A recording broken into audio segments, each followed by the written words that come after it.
With more people going to space than ever before, I wanted to know, are human beings ready to leave Earth behind? So, I talked to an astronaut who spent over a year up there. Is it true that you're just wearing a diaper? You know, it is what it is. If you outpace your diaper, it could just be a bad day. I met with science writers. This is my copy of your guys' book. Nice. Health experts. As far as you know, has anybody ever had sex in space?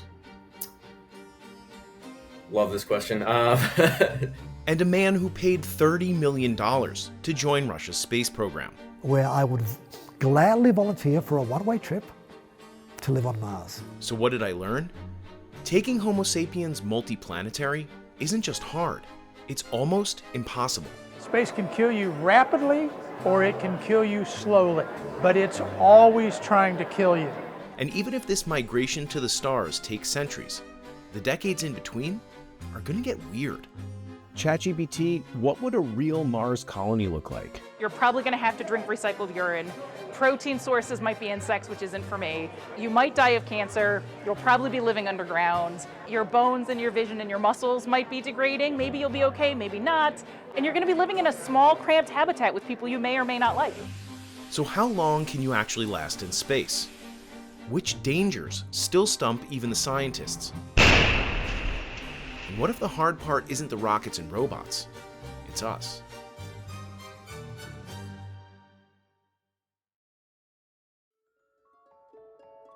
The first limit of living in space is that we don't have that many places to go. Mercury's climate is both extremely hot and cold. The surface of Venus could melt lead, and the rest of the planets too far away. So the first idea is staying local in low Earth orbit. That's convenient, but it's getting crowded with thousands of satellites and space junk. Then there's the moon. It's not too far away, and people have been there before, but it barely has an atmosphere, and nights last 2 Earth weeks. Then there's Mars, which has some of the stuff we need to support life, like frozen water. But what if building on something isn't the best idea? There's a whole group of engineers who think the future of humanity isn't on Mars or the moon. It's floating somewhere in between. That vision comes from a particle physicist named Gerard K. O'Neill. He imagined giant rotating habitats long before we even had Wi-Fi. I'll come back to him, but first I want you to meet some of his followers actually trying to make it happen. Time to get into space mode. I went to Houston, Texas, New Worlds. to an event called the New Worlds Conference.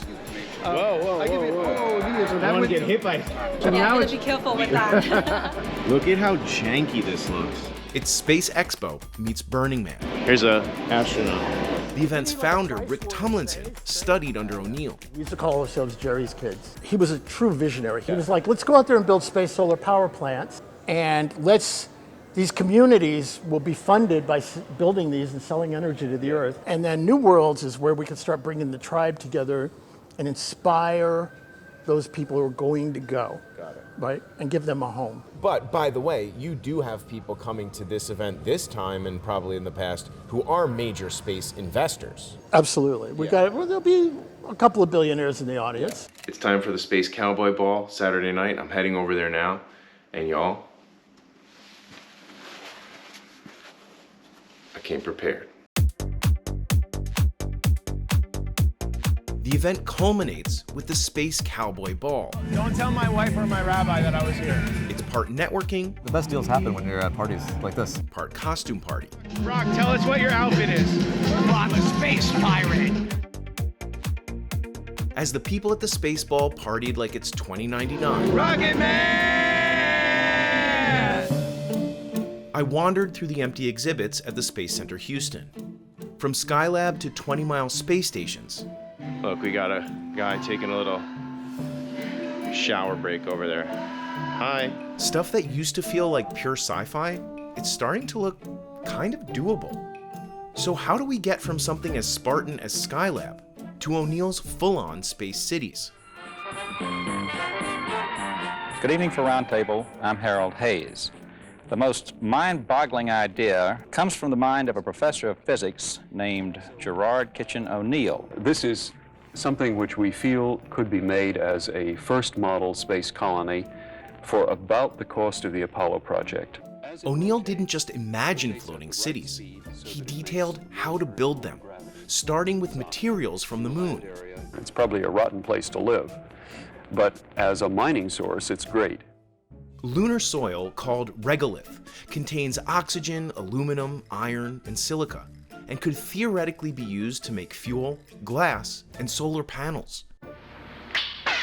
Rather than hauling heavy materials up from Earth, O'Neill invented something called a mass driver, an electromagnetic launcher that works like a railgun or magnetic roller coaster to fling raw material from the moon into orbit. The bucket carries a payload of lunar material, and it's accelerated by these magnetic coils. In orbit, those payloads would be caught and melted down in solar-powered furnaces to extract metals. This would feed a kind of orbital job shop, capable of manufacturing beams, solar cells, and eventually, more mass drivers. O'Neill's plan was a self-replicating industrial loop. One seed system could duplicate itself without needing anything new from Earth, and it could all be run remotely. The result would be giant habitats that rotate to generate artificial gravity, now known as O'Neill cylinders. Inside, lakes, farms, cities powered by constant sunlight, built from moon dust, populated by people, and possibly plants and animals brought from Earth. They'd orbit at stable points called Lagrange points, the perfect parking spots in space, just a few days from Earth. Once you know the shape, you start noticing O'Neill-inspired designs in lots of movies and TV shows.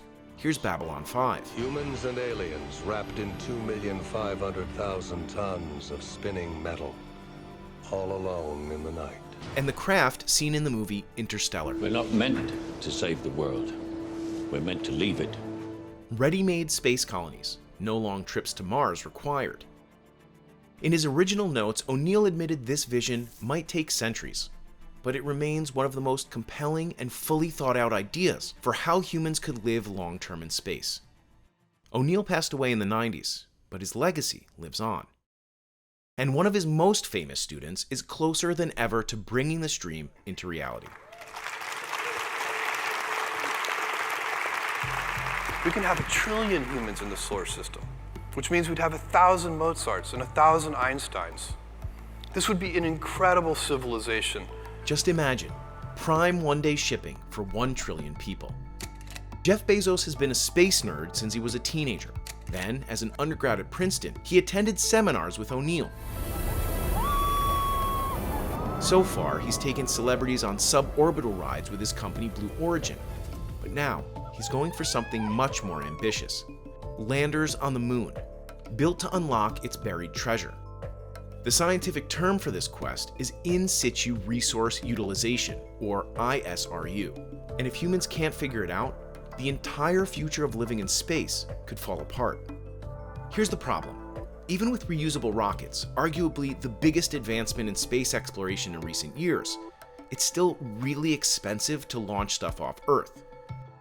So if you want to build a base, or a civilization, you can't bring everything with you. You have to live off the land.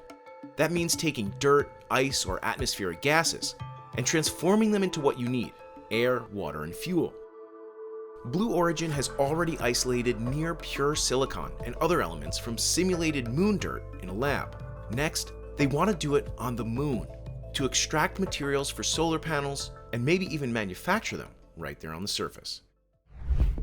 Icon, a Texas-based construction company, plans to melt moon dust and then use robots to 3D print structures on the moon. It's basically powdered sandpaper that we turn into a liquid sandpaper and put it through machinery. Is it like 10,000 Wallies? Is it like one big robot? Like, what's the crew that's the robot crew that's going up there? Great question. I would say it's close to 10 to 15 robots would be just a wonderful fleet to go after a couple of pretty big ambitious plans. So things like landing pads, roads, protective structures, some of the early infrastructure that we want. And that would provide the redundancy, but also the fit to function. Other groups are focused on pulling oxygen and hydrogen from lunar ice to make breathable air, drinking water, and rocket propellant. If that works, you don't have to ship fuel from Earth anymore. You just gas up on the moon. Sounds simple, right? Well, it's not. Just ask Kelly and Zach Weinersmith. They wrote an entire book about what makes space so hard. So there is technically water in the regolith, but you could also technically say that about concrete. So we did a back of the envelope calculation, and you would need to bake about 6 tons of lunar regolith to get enough water to have like the 3 kilograms that you would need for things like drinking every day. And that doesn't even include the water you would need for things like showering or water balloon fights. There are higher concentrations of water ice at the moon's south pole, in the bottom of craters that never receive sunlight. But turning any of that water into fuel using electrolysis requires a ton of power.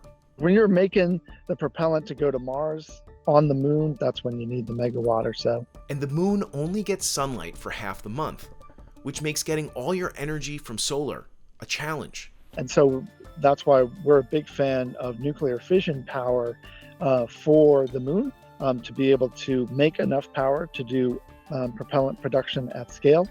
And finally, you have to build all of this on the moon. Outside the lab, the only space mission to do ISRU was the Mars Perseverance rover. It produced about 120 grams of oxygen from the Martian atmosphere in 2023. That's about as much oxygen as a human breathes in about 4 hours. And while this sounds like science fiction, a survey shows that commercial space insiders are gung-ho on the technology, estimating that ISRU could be operational and commercial by 2040. Elon Musk, on the other hand, is looking for volunteers to build a city on Mars for 1 million people. You may not come back alive, but it's a glorious adventure. Also, a very expensive one. Musk's plan hinges on Starship, the biggest, most powerful rocket ever built. The idea? Launch Starship into orbit, send 5 to 8 tanker ships to refuel it, then fly to Mars. If we achieve orbital refilling in time, then we will launch the first uncrewed Starship to Mars at the end of next year. Aside from the fact that it will be the longest manned space mission of all time just to get there, the first challenge is landing. Mars descent is one of the hardest problems in aerospace engineering. NASA's blunt about it. The system that landed Perseverance does not scale to human-class elements. It's like dropping a Winnebago from orbit into a windstorm and hoping the airbags work. And if you crash, you don't just lose cargo, you lose the crew. And even if they stick the landing, the entire return trip depends on ISRU. The SpaceX plan is to mine water ice for hydrogen and suck CO2 from the thin Martian air. Then run it all through a Sabatier reactor, an industrial device that turns it into water, oxygen, and methane. That's rocket fuel, baby. SpaceX calls this plan refillable Mars, but critics say it's more like regrettable Mars. Aerospace enthusiast Miguel Gurrea says the SpaceX mission gambles everything on a single point of failure. It's a bit fragile in that if it fails and you don't have a backup, astronauts can be stranded there. If the Sabatier reactor breaks, if the Martian ice is buried too deep, if dust storms disable the solar panels, you're maybe forever. And remember, there's no second ship, no alternate ride home, just one crew, one plan, one shot. The biggest challenge? Power. A Mars to Earth return using SpaceX's Starship would require a massive ISRU infrastructure, consuming 3.37 megawatts of continuous power and producing 2,400 tons of propellant for 2 returning Starships. That's enough to power about 1,500 American homes.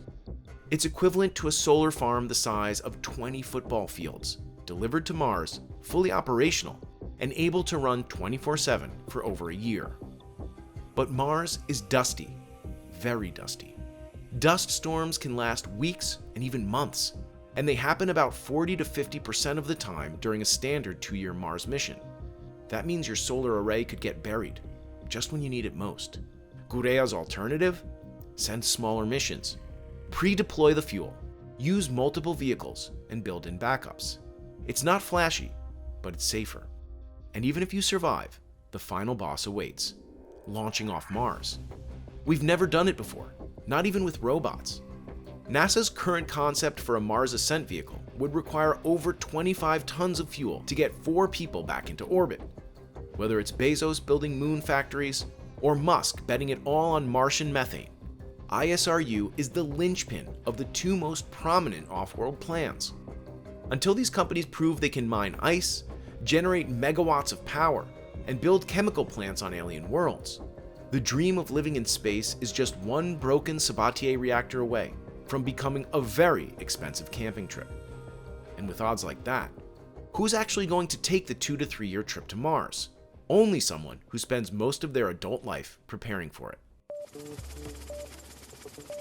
March 1995. Arkalyk, Kazakhstan. Cosmonaut Valery Polyakov has just landed after 437 consecutive days in orbit, the longest spaceflight in human history. As he stumbles out of the capsule, he reportedly says, "We can go to Mars." And that really showed that there were no fundamental deal breakers to staying in orbit for years at a time. Jonathan McDowell would know. He spent the last 50 years documenting every single object and person who's ever left Earth.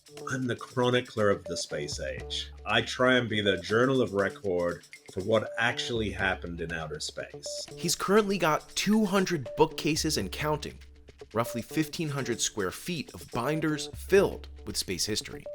And yes, he's still workshopping the name. One of the places I might end up is Bromley in London, and so it might be the Bromley Astronautics Research Facility, or BARF. On Jonathan's master list, Polyakov is astronaut number 214. Katy Perry? I'm going to tell you something right now. You are officially an astronaut. Thank you so much. I believe I have her as astronaut number, or space traveler number 729. That's it. Only 750 people ever have crossed 80 kilometers into space, according to Jonathan's records. The older people will be blown away by how many it is, and younger people will be surprised by how few it is. The American with the record for the longest stint in space? NASA astronaut Frank Rubio. What do you think? It's amazing. Oh, man. Who spent 371 days aboard the ISS. It took about 6 months to get back to 100%. But about 2 months, I was, for all intents and purposes, to any outsider, they would have said that I was back to 100%. Getting to space takes more than a dream. It takes a resume built like Tony Stark's LinkedIn. I always like to say we look for adventurous nerds or nerdy adventurers, right? And so you kind of have to have both types of things where you love to learn. At minimum, you'll need a master's degree, technical or military expertise, Russian language skills, survival training, and years of physical and psychological prep. You think of the billions and billions of people who've ever lived. That's just a small number. And so we just don't have enough data to generalize, hey, how is it going to affect humanity as a whole versus these individuals? Altogether, you're looking at 10 to 15 years of work before your first space mission. If you ever get to travel, that is. Even though you can look down and see the planet, it's just this weird dynamic where you have a view like no other, but you're stuck in this little itty bitty space. New Shepard's cleared the tower. And New Shepard has cleared the tower on our way to space with our first human crew. But not everyone goes through NASA. If you've got deep enough pockets, you can just buy your way to space. No one knows exactly what Katy Perry paid Blue Origin, but the deposit alone is $150,000. And the full price ticket can cost millions. That's amazing. If that's too steep, Mach 1, pilots are now trimming nose up. Virgin Galactic offers a shorter hop to the edge of space for about $600,000. I was once a child with a dream, looking up to the stars. Now I'm an adult in a spaceship. Which brings us to one of the wildest space tourists of all. Meet Nick Halleck, certified cosmonaut, millionaire investor, rock musician, and lifelong thrill seeker. This shaft goes all the way down to the blast doors. He's also the proud owner of a large decommissioned nuclear missile silo. Like it's your little Universal Studios here. It's like this is your dystopian Disneyland, So welcome to the abode. Welcome to the complex. My private residence here. One he's turning into a disaster-proof commercial hub, complete with a firing range, diesel tanks, a Faraday cage, and eventually its own nuclear microreactor. This can withstand a direct nuclear strike, and it is EMP proof.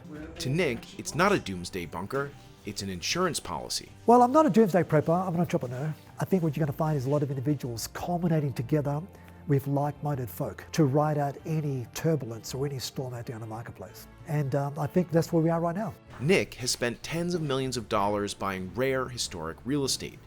He's invested in castles, lighthouses, farmland, and now Cold War-era bunkers. Russia assigned Nick to 2 space missions as a backup crew member. He hasn't been in orbit yet, but he says he's ready to leave Earth for good. My goal is to walk on the moon, but there will come a time where I would gladly volunteer for a one-way trip to live on Mars and colonize and terraform Mars. And those going to Mars, you'll have to understand it's a one-way trip. For people like Nick, space is within reach because they can afford it. Do you think that space is only destined to be like a billionaire's playground, or do you think like the average Joe might also? I think it'll be billionaires and like 9-figure multi-millionaires, and eventually it'll come down as the passage to space becomes far more inexpensive. But let's be real, most of us are never going, not unless something changes dramatically. That's amazing. And even the elite few who do go still face a universe that's filled with an invisible force that can slow roast you alive. Floating around Earth are 2 invisible donut-shaped rings of charged particles. They're called the Van Allen belts, a benefit of Earth's active molten core. These belts trap harmful solar and cosmic radiation, acting as part of a larger shield that protects everything below. But the further away from Earth you go, the weaker that protection becomes, and radiation levels rise fast. I think radiation is probably the biggest concern. Once we get outside of the Van Allen belt, that risk exponentially grows. And what happens when we do? Cancer, cataracts, heart problems, brain damage, down the pike genetic mutations. Just your standard doggy bag from the Galactic Barbecue. We've now added a new one, and that is cognitive decline from neurotoxicity, basically, from radiation. Dr. James Logan was a medical advisor in mission control for 25 NASA missions. But he says his former agency isn't taking this threat seriously. And it's funny, but NASA really doesn't seem to care about radiation. And the reason is you can almost compare NASA to the NFL and radiation to CTE, chronic traumatic encephalopathy. What NASA's concerned about is the mission. What a football coach is concerned about is winning the game. But CTE is bad chronically later on for a football player, and radiation can be terrible for an astronaut later on in their lives. Astronauts aboard the ISS are exposed to radiation levels 100 times stronger than Earth's surface. To reduce astronauts' risk of cancer, NASA limits crew members' total career radiation dose to 600 millisieverts. For comparison, the average American living to 70 years old is exposed to around 430 millisieverts over their entire lifetime. But step outside Earth's magnetic bubble, that number jumps fast. Take a 3-year mission to Mars, and you could be exposed to 1,650 millisieverts. That's the equivalent of over 16,000 chest x-rays. The sun is always blasting out hot ions, which is not great if you're in space, but now and then it shoots a sort of flashlight of doom in one direction in what's called a solar particle event, which is an event in the same way that a tsunami is a water event. And the good news is that space is big, so if the sun is shooting out beams of doom, you're probably not in them. But if you are, essentially the risk is you get acute radiation sickness, which is essentially the worst way to die. A direct hit from a solar flare could expose astronauts to 2,000 millisieverts and cause radiation sickness within hours. In 1972, one such flare erupted between Apollo missions. If it had struck while astronauts were on the moon, it likely would have killed them in hours. Dr. Logan says radiation protection should change how spacecraft are designed. So you basically build the spacecraft around the crew. So instead of long, pencil-thin rocket ships for interplanetary flight, they would be short, stubby, spherical spacecraft in which the crew is right in the center. So they're surrounded by as much mass as you can get, and that would enhance their radiation protection. So this, yeah, not exactly realistic. If human beings ever live or work on the moon or Mars, they're going to have to live like ants, earthworms, or moles, because otherwise the environment just won't tolerate it. That means no strolls under the stars, more like digging in and staying there. Some scientists think ancient lava tubes, natural tunnels carved by molten rock, could be our best hope. Buried beneath meters of rock, they could provide natural radiation shielding for long-term habitats. Others have suggested piling rocks into a mound before the humans arrive. We don't know where the caves are, we don't know if there's many caves, if they're reachable or not. So what we're doing is recreating our own cave, our own shell structure under which these astronauts would be living. So it's made with local material, local regolith or Mars dust to protect our astronauts from that. So that's kind of a really big design driver for a base like that. We came up with some walls that were about somewhere around 1 meter thick. And we did something I thought was pretty clever at the time. You can see the sort of waffle cone structure here, and we can fill that with compressed regolith that we don't process. Whether we end up burrowing into lava tubes or piling up space rocks, one thing's clear. Even if we manage to survive all that space radiation, we've still got another pesky problem. Our squishy human bodies need calories, constantly. The first human meal in space, 2 tubes of meat puree and 1 of chocolate sauce. Yuri Gagarin slurped them down during his 108-minute flight in 1961, and in doing so, proved that you can eat upside down at 17,000 miles per hour. Since then, space cuisine has come a long way. Out with the squeeze tubes, in with the thermo-stabilized entrees. Meat and vegetable Russian stew, roasted quail, oatmeal with brown sugar, but look at how it's packaged. Real astronaut food.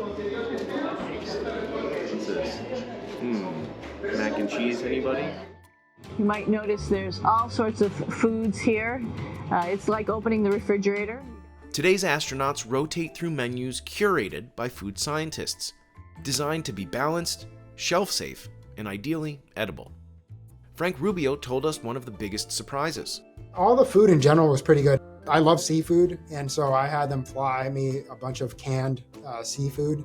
And so anytime, and for most people, like a can of sardines doesn't sound great, but for some reason up there for me, any sort of canned seafood, anytime I would open it, whether it was mackerel or sardines or tuna, it was great. But that's feeding a crew of 6 in low Earth orbit, with regular supply runs from Houston.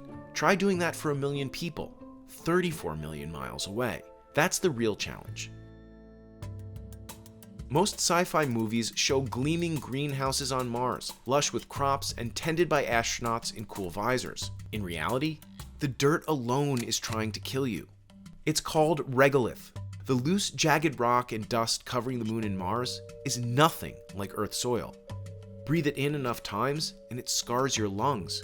You could die just from that. Even NASA's tech isn't immune. In 2009, the Spirit rover got stuck in Martian soil so badly that engineers on Earth built a full-scale replica of the terrain just to figure out how to free it. They never did. Spirit is still there, buried alive by Martian dust. And even if you could grow food in Martian soil, you probably shouldn't. It's full of perchlorates, toxic compounds that interfere with thyroid function and would need to be filtered out before you could safely grow anything.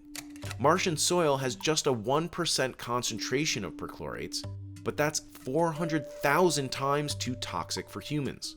So how would we actually feed people? If you want to get protein from animals, you might be getting it from insects. The idea was you can grow plants, and the part of the plants that you don't eat, or that humans don't eat, can get fed to the mealworms, and now you turn food waste into protein. Lentils and bugs. It's not exactly the interstellar farm fantasy. And if you're thirsty, keep in mind, water is scarce, which means you'll likely be drinking, well, yourself. On the International Space Station, water is recovered from everything. Urine, sweat, exhaled breath, you name it. NASA's system recycles about 98% of all water on the ISS. In space, every drop counts. even the ones you've already had. And what goes in must come out. In case you ever wondered what a space toilet looks like, here it is. Early space travelers used plastic bags. Skylab had a slightly upgraded system involving suction and leg restraints. Time to go. Today's astronauts use more advanced toilets. And you carry on. You hear the fan noise. Check for airflow. That's where your business goes. But the core challenge remains, dealing with human waste in zero gravity. Okay, so what's a brown trout? Okay, what's a brown trout? A brown trout is one of the many euphemisms astronauts have developed for floating fecal waste, which is a common feature of outer space. I believe that coinage is from the space shuttle program, but there were others. Escapees was a nice one. And, maybe worth noting, this is, maybe one of the funnier things in space. It's also incredibly dangerous. But on spacewalks, there's only one way to handle your business. I hadn't used a diaper in 40 plus years, right? Usually around 1 year old, most of us stop. And things that you don't think about is essentially you have to meter your urine flow, right? Because because of the lack of gravitational force. And so if you let go of your full bladder worth of urine, it's going to overwhelm the diaper and essentially form a blob of floating urine inside your spacesuit. Because if you outpace your diaper, it could just be a bad day. And on Mars, waste becomes even more valuable. Not just something to get rid of, but something to reuse. Poop, sweat, breath, all of it gets cycled back into the system. There have even been experiments to grow vegetables using human hair and nails. And before you think this all sounds a little extreme, just remember, we've tried to build a self-sustaining ecosystem on Earth once. It was called Biosphere 2, a $200 million dome in the Arizona desert, designed to house 8 people, grow all their food, recycle their air and water, and prove humans could survive in a completely sealed environment. They had sunlight, gravity, Earth air right outside the walls, and still, it barely worked. Oxygen levels dropped. Crops struggled. The team split into factions. They made it 2 years, but barely. And now the plan is to do that again, on a dead planet with dirt that's poisonous. So yes, the future of space settlement may involve sustainable farms, closed-loop water systems, and eco-friendly Martian composting. But right now, we're still figuring out how to deal with poop. And even if we manage to feed and hydrate a colony millions of miles away, there's still one big problem. What happens when someone gets sick? In 2023, an ER physician named Nathan Jones spent 378 days sealed inside a 3D printed habitat in Houston, alongside 3 other volunteers. The goal? To find out what it would be like to live and work on Mars. The minute that we were in and they closed the door, it was like, man, did I just do that? NASA called it the CHAPEA mission, short for Crew Health and Performance Exploration Analog. Analog astronauts are people who simulate space missions without leaving Earth. CHAPEA was NASA's longest analog to date, but it's only about 1/3 the length of a crewed mission to Mars. For a full year, the team lived in isolation inside a hangar, ate shelf-stable plant-based meals, and even suited up to explore a simulated Martian surface. No escape, no sunlight, no shortcuts. I felt like our mission was a success and that we kind of proved that the isolation was something that humans can overcome with the right tools. Astronaut Frank Rubio agrees. We're getting pretty good at the psychological parts of it. A lot of that's just picking the right people, the right personalities. Okay, so maybe the mental toll of space isn't as scary as we feared. I mean, we all survived COVID lockdowns. Kind of. But on Earth, healthcare is a 911 call away. On Mars, you could be 200 million miles from the nearest hospital. That's the closest hospital. You've got to really be able to think under that pressure. Now imagine someone needs surgery in microgravity. If you make an incision in the skin, you're going to hit some blood vessels, some small ones or maybe some venous blood vessels. Hopefully you don't hit an arterial vessel. And what's going to happen is blood isn't going to come out and just roll down through the force of gravity. It's going to pool at the wound. So yes, surgery is possible in simulated zero-G, but it's also risky, equipment heavy, and prone to failure. Infection control? Questionable. Anesthesia? A whole other challenge. You can't use gas-based painkillers in a sealed cabin. One leak could contaminate the air. So you'd have to worry about everyone getting anesthetized. But, you could be pretty careful about that. Another option is to sort of inject into the spinal cord, but fluids tend to shift upwards in space, and so you might have problems where the anesthesia doesn't get distributed as well as you would like it to. Back in the 1990s, NASA ran surgical tests aboard a parabolic aircraft that simulates microgravity, nicknamed the Vomit Comet. In one test, a surgeon opened an artery in a rabbit and watched the blood form floating globes. Later, they successfully performed laparoscopy on a 100-pound pig. So the answer to when will we understand this problem better is when pigs fly. Another issue with medical equipment, it takes up a lot of space. As you can imagine, Mars or lunar habitat are going to be pretty space limited. And so it's going to be important to find ways to work in a space that you hopefully never need. That's why researchers are turning to on-demand fabrication, like 3D printed splints, customized to the astronaut's body. Whoa. No worries. Sorry. No problem. It didn't break. It didn't break. All good. This is the kind of research that happens at TRISH, the Translational Research Institute for Space Health. It's a NASA-funded consortium based in Houston. TRISH collects biomedical data from commercial space flights, and it's building a database to help understand what happens to the human body in orbit and beyond. We work with NASA on the same risks, but we are trying to understand this for all of humanity. So at some point, as our race or species further and further starts going into space, more and more of us go into space, we got to understand how the body changes in spaceflight. TRISH is also working on real-time solutions, like treatments for space motion sickness, which doesn't act quite like seasickness or car sickness. The symptoms are exactly the same, but like I said, we were unable to predict it. Heel to toe, let's do 10 steps, 2, 3. Astronauts undergo pre- and post-flight testing, including obstacle courses to measure balance and coordination. And splashdown, Crew 9 back on Earth. As returning astronauts know, gravity is virtually non-existent in free space, and on other worlds, it's wildly different. If you weigh 150 pounds on Earth, you'd weigh just 57 pounds on Mars, and only 25 pounds on the Moon. My weight on the Moon, 62.2 pounds. Astronauts adjust surprisingly quickly to moving around in low gravity.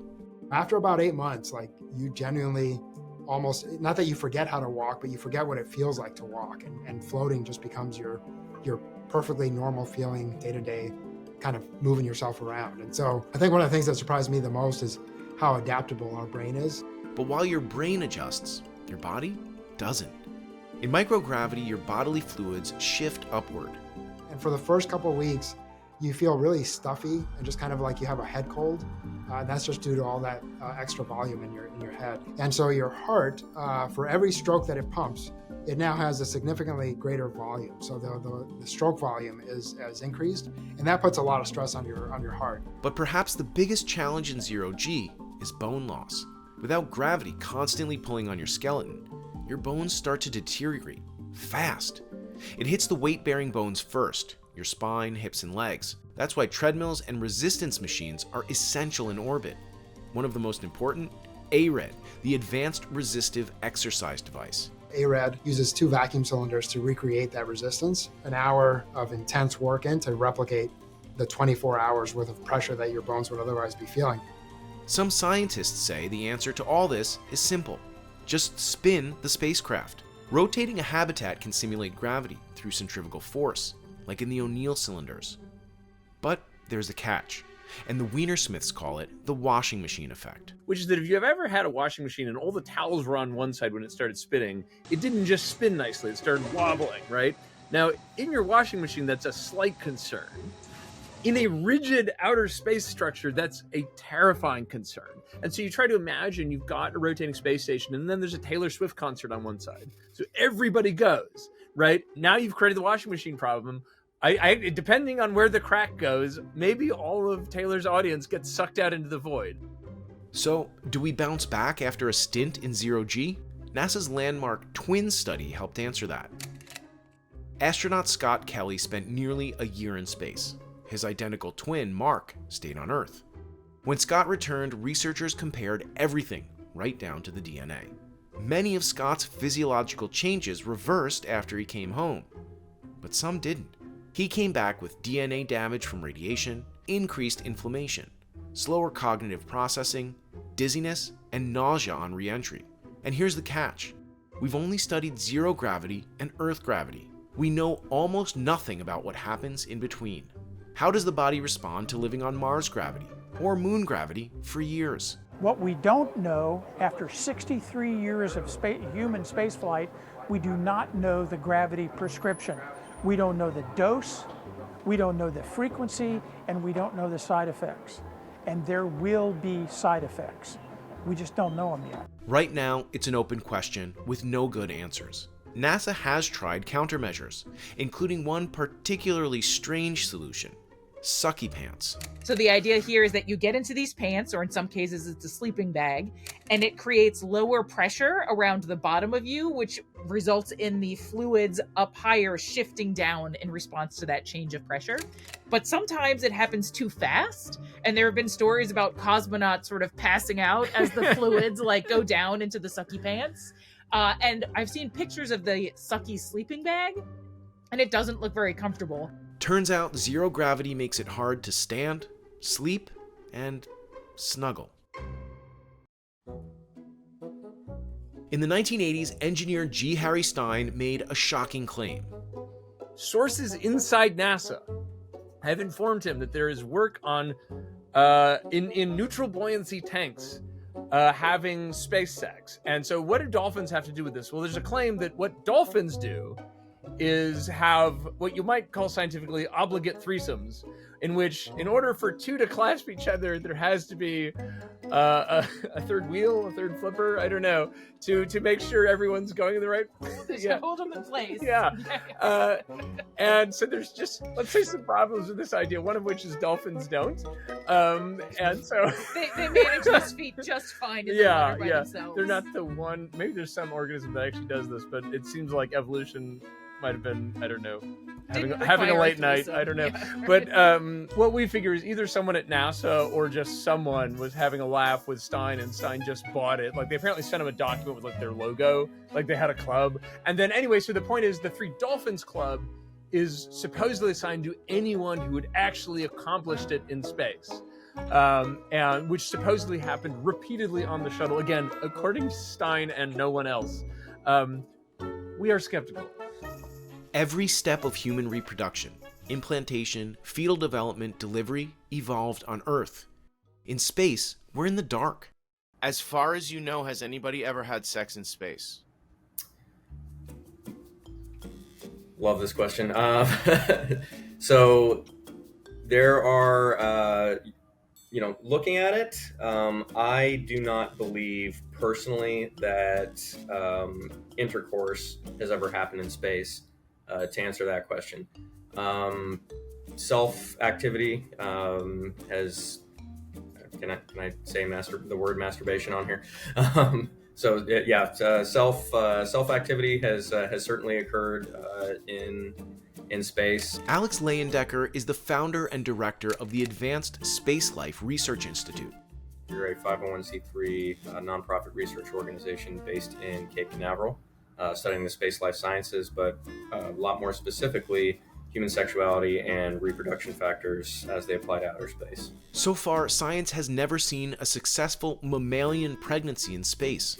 Not in humans, not even in mice. It was 5 female rats and 2 male rats into orbit, and those rats copulated, but no pregnancies resulted. Not a great look for the million astronaut Musk plan. I guess our view is, if you do as some very rich people are advocating and send 1 million people to Mars at once, they are going to try to have children. And we consider that essentially unethical. It'd be kind of like having babies in the middle of Chernobyl just to see how it goes. It is possible it's going to be fine.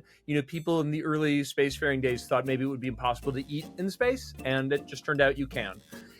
So we'd like to get those data first, though, before we start sending children to this environment. And so the best way to do that would probably be to gradually ramp up invertebrates on the moon. Alex's ASRI organization has designed future rodent experiments, But human experiments could be a long way off.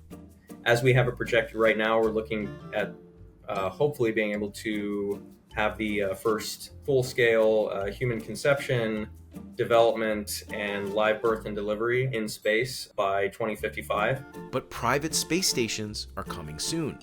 Civilians are already flying, and eventually, someone is going to try. They're going to go up there and try and do the deed, and we don't know the outcome yet. We don't know how it's going to work. For sure. Without human reproduction, there is no future in space. No colonies, no cities, no second generation. We can launch billionaires. We can build bunkers on the moon. But if we can't make more humans, then space isn't a new frontier. It's just a very expensive hotel with no checkout policy.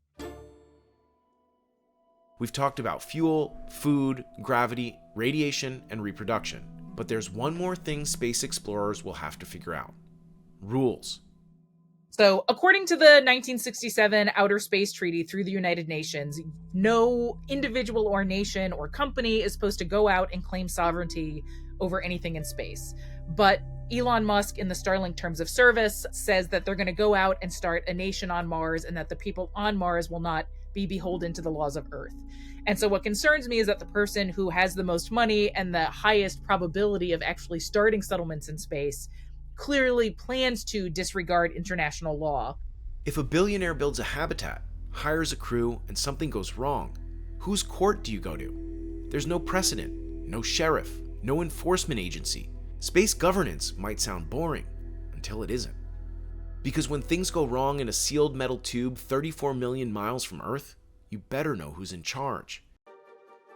It's easy to get swept up in the fantasy of cities on Mars, space cowboy balls, and trillion-person solar civilizations.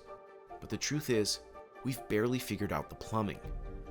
So how long can humans survive in space? Probably years at a time. At least long enough to make it to Mars and back. But even if that's true, it's fair to ask, why leave Earth at all?